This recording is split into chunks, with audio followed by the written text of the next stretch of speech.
এক দম্পতি হানিমুন করতে এসে নির্জন দ্বীপে এক লোকটি তার স্ত্রীকে লতায় বেঁধে রেখে ফেলে যায়। কিন্তু তার স্ত্রী অসহায়ের মতো দাঁড়িয়ে থাকে। কিন্তু তার স্ত্রী প্রয়োজনীয় খাবারপত্র রেখে দেয়। কিন্তু যাওয়ার সময় তার স্বামীর বোটের রশি বেঁধে দেয়, যাতে সেও না যেতে পারে। কিছু দূর যেতেই তার স্বামীর বোটটি উল্টে ভেঙে যায় এবং সেও আটকে যায় এই দ্বীপের মধ্যে। তারপর সে এখান থেকে ধীরে ধীরে আবার নির্জন দ্বীপে ফিরে আসে। কিন্তু তার স্ত্রী একজন ছিল দক্ষ তীরন্দাজ, সেটা সে জানতো না। সে একটি বনলতা দিয়ে একটি তীর বানিয়ে ফেলে। সে তাকে খুঁজতে খুঁজতে তার পিছন পিছন চলে আসে। আসার সময় দেখতে পায় গুহার মধ্যে মানুষের মাথা জ্বলতেছে। সে এখানে মানুষ বাস করে এই দ্বীপে, সেটা সে টের পেয়ে যায়। তারপর এটা দেখে সে এগোতে থাকে ভয়ে ভয়ে। স্ত্রীকে খুঁজতে থাকে, জোরে জোরে ডাকতে থাকে।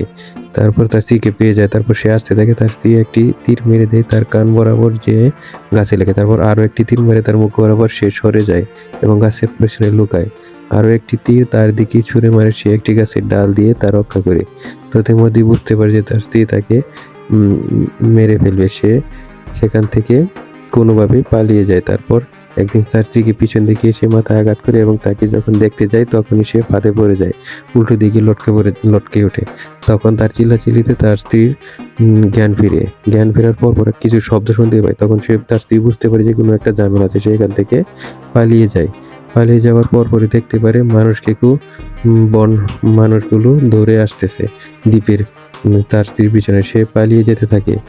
ইতিমধ্যে তার স্বামী চিল্লা লাফালাফি করে লতে আটকে যায়, সেজন্য তাকে দেখতে পায় না।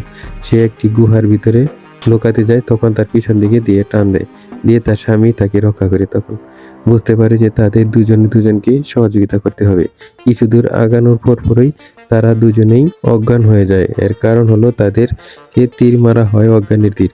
তারপর সেই আদিবাসীগুলোকে তাদের দুজনকেই ধরে বেঁধে নিয়ে যেতে থাকে এবং তাদেরকে বলি দেওয়ার জন্য রেডি হয়। তার স্বামীকে জলদেবতার কাছে বলি দেওয়া হয়, একটি কাঠের মধ্যে ভাসিয়ে দেওয়া হয়। তার স্বামী কোনো মতে সেখান থেকে বেঁচে ফিরে আসে, অনেক কষ্টে ফিরে আসে। তারপর সে আদিবাসীদের মতো অভিনয় করে তাদের ভিতরে ঢুকে তাদেরকে ভিতর থেকে তার স্ত্রীকে নিয়ে পাহাড় থেকে আগুন দেওয়ার পূর্ব মুহূর্তে বাঁচিয়ে নিয়ে পানিতে পড়ে যায় সমুদ্রের মধ্যে। সেখান থেকে দুজনে আবার একসাথে বেঁচে দুজনে ফিরে। এখন তারা বুঝতে পারলো যে একজন আরেকজনকে ছাড়া তারা থাকতে পারবে না এবং স্বামী স্ত্রী এভাবেই তারা আবার নিরাপদে বাড়িতে ফিরে আসে। গল্পটি ভালো লাগলে অবশ্যই শেয়ার করবেন।